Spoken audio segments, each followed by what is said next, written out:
Hello friends, आजच्या व्हिडिओमध्ये आपण रयत शिक्षण संस्थेमार्फत घेतल्या जाणाऱ्या रयत प्रज्ञाशोध परीक्षा म्हणजेच आरटीएस या स्पर्धा परीक्षेसाठी समाजशास्त्र विषयाशी संबंधित काही सराव प्रश्न आजच्या व्हिडिओमध्ये आपण सोडवू। ही परीक्षा इयत्ता 7वी साठी घेतली जाते। या परीक्षेसाठी समाजशास्त्राबरोबरच मराठी, इंग्रजी, गणित, विज्ञान, बुद्धिमत्ता चाचणी आणि सामान्य ज्ञान या विषयावर सुद्धा आधारित प्रश्न विचारलेले असतात।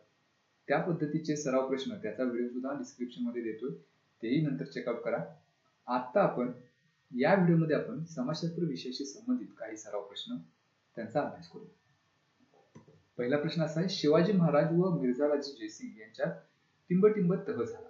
सालभाईचा तह, पुरंदरचा तह, सुरतेचा तह की पन्हाळ्याचा तह? या प्रश्नाचं उत्तर आहे पर्याय क्रमांक 2, यांच्यामध्ये पुरंदरचा तह झाला। पुढचा प्रश्न, शिवाजी महाराजांच्या गुप्तहेर खात्याचे प्रमुख कोण होते? पहिला पर्याय बहिर्जी नाईक, दुसरा पर्याय मोरो त्रिंबक पिंगळे, तिसरा पर्याय निराजी रावजी की चौथा पर्याय मोरेश्वर पंडितराव? ह्या प्रश्नाचं उत्तर आहे पर्याय क्रमांक 1, बहिर्जी नाईक। पुढचा प्रश्न, वीरमाता जिजाबाई मूळच्या कोणत्या जिल्ह्यातील होत्या? 4 पर्याय त्याच्यासाठी दिलेत। पहिला पर्याय बुलढाणा, सोलापूर, हिंगोली की यवतमाळ? ह्या प्रश्नाचं उत्तर आहे पर्याय क्रमांक। पुढचा प्रश्न, सिद्धीला शह देण्यासाठी महाराजांनी राजापुरी समोर टिंबटिंब नावाचा दुर्ग बांधला।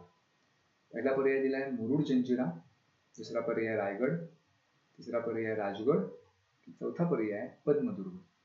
ह्या प्रश्नाचं उत्तर आहे पर्याय क्रमांक 4, पद्मदुर्ग। पुढचा प्रश्न असा आहे, राजगड या किल्ल्याचे पूर्वीचे नाव काय होते?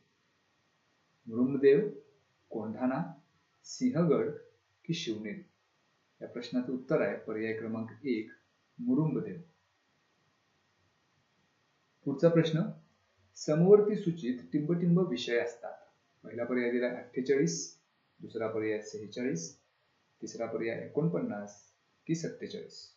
या प्रश्नाचं उत्तर आहे पर्याय क्रमांक 2, 46। म्हणजे समवर्ती सूचीमध्ये एकूण 46 विषय असतात। पुढचा प्रश्न, संविधानानुसार मत देण्याचा अधिकार नागरिकांना कधी मिळतो? 4 पर्याय। पहिला पर्याय दिलाय 17 वर्षे पूर्ण झाल्यावर, दुसरा पर्याय 18 वर्षे पूर्ण झाल्यावर, तिसरा पर्याय 19 वर्षे पूर्ण झाल्यावर की चौथा पर्याय 21 वर्षे पूर्ण झाल्यावर? तर या प्रश्नाचं उत्तर आहे पर्याय क्रमांक 2, 18 वर्षे पूर्ण झाल्यावर। पुढचा प्रश्न, उंचीनुसार हवेचा दाब टिंबटिंब। 4 पर्यायापैकी योग्य पर्याय ह्या रिकाम्या जागी भरायचा आहे।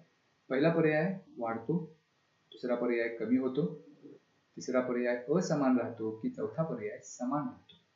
तर ह्या प्रश्नाचं उत्तर आहे पर्याय क्रमांक 2, कमी होतो। म्हणजे उंचीनुसार हवेचा दाब कमी होतो। पुढचा प्रश्न आहे, वाऱ्याचा वेग टिंबटिंब परिमाणात मोजला जातो। पहिला पर्याय मीटर प्रति तास, दुसरा पर्याय नॉट्स, तिसरा पर्याय मिलीबार की चौथा पर्याय सेल्सिअस? या प्रश्नाचं उत्तर आहे पर्याय क्रमांक 2, नॉट्स। म्हणजेच वाऱ्याचा वेग नॉट्स मध्ये मोजला जातो। पुढचा प्रश्न, खालीलपैकी कोणता प्रदेश सुदान गवताळ प्रदेशात येतो? पहिला पर्याय दिलाय सॅव्हाना, आफ्रिकेमध्ये, दुसरा पर्याय कोलोरेडा, उत्तर अमेरिका, तिसरा पर्याय स्टेप्स व प्रेरी प्रदेश आणि चौथा पर्याय तैगा प्रदेश? या प्रश्नाचं उत्तर आहे पर्याय क्रमांक 1, सॅव्हाना, आफ्रिकेमध्ये।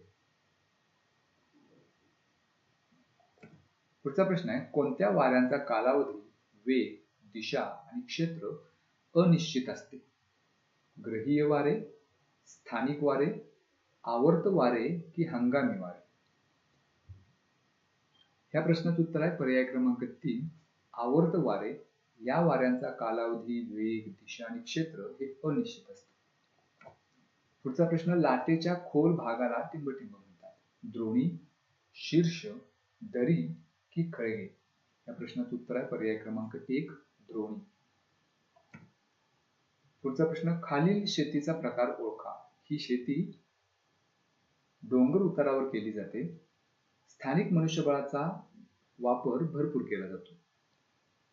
तर हा शेतीचा कोणता प्रकार आहे? पहिला पर्याय दिलाय मळ्याची शेती, दुसरा पर्याय व्यापारी शेती, तिसरा पर्याय विस्तृत शेती, की चौथा पर्याय मंडई बागायती शेती.